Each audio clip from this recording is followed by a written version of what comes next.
Hello there.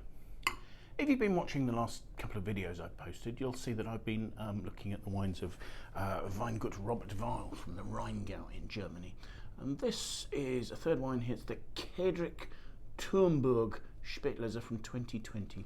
And I'm trying this wine. It seems a little unfair to it because the estate, it's quite a historic estate, founded in the 1860s and 70s by Dr. Robert Weil, who'd come back to Germany as a result of having to leave Paris, where he'd been working because of the Franco-Prussian War, but was able in Kiedrich, where he settled, to buy a beautiful house and some fantastic vineyards.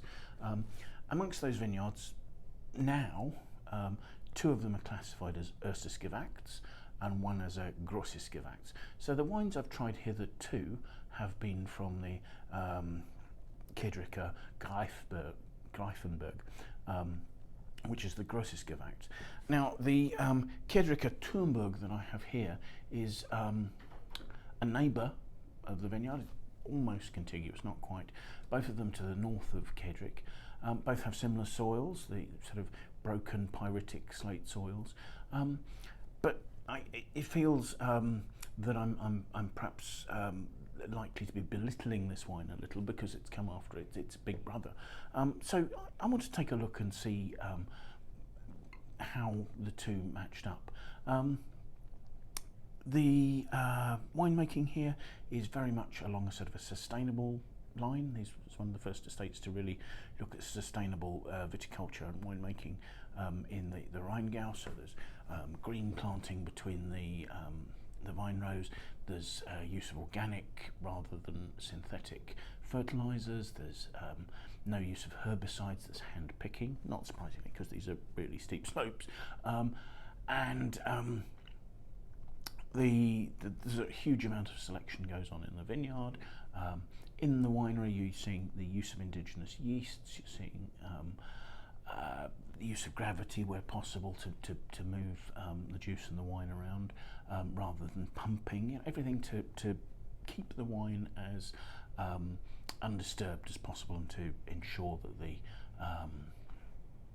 lovely fruit is maintained into the final wine. What we have here, because the Spatlese has some sweetness in it, the fruit will have been very gently pressed. Come to the winery as whole bunches, gently pressed. The wine is allowed to, or the juice is allowed to settle overnight until it's lovely clear, allowing a nice clean fermentation.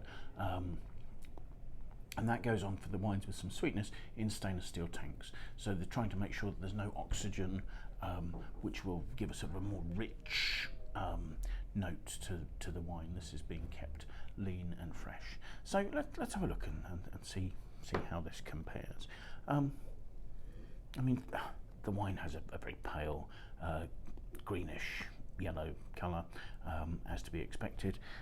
It's 8.5% alcohol, so again, it's not got any particular weight in the glass to be throwing heavy tears on the side of the glass. There are almost none there. So to look at the aromas are actually a lot more open than the aromas were for the Kiedricher Gräfenberg. The more sort of fresh, honeyed lime and much more sort of lifted perfume, more sort of blossom notes. There's not quite the same concentration.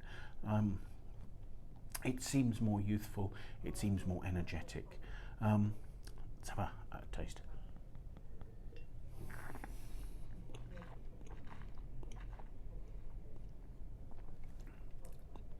On the palate, the sweetness is more obvious. It's probably no greater than for the Gräfenberg, but because there's not quite the same concentration of fruit behind it, the sweetness is more obvious and it sort of finishes a little sugary. Perhaps the acidity isn't quite as fresh and cutting as it was for the more elevated vineyard. Having said that, there's a lovely long flavour of, you know, quite honeyed lime and almost lime peel notes. The sweetness continues to the end, and there's a sort of a honeyed note. It's not quite finishing sugary. There's a nice balance on the finish, and the flavour has good length. The wine clearly has the ability to age, and to age it for 10 years wouldn't be a problem, but it doesn't have the sort of the concentration and quite the focus that the Gräfenberg Spatlese had. So I probably wouldn't leave it for quite as long, although it's probably slightly more accessible now than its sort of its more august neighbour. I hope you found this interesting. I hope you'll follow us if you haven't already. Do feel free to like and share, and I do hope you'll join us again. Bye now.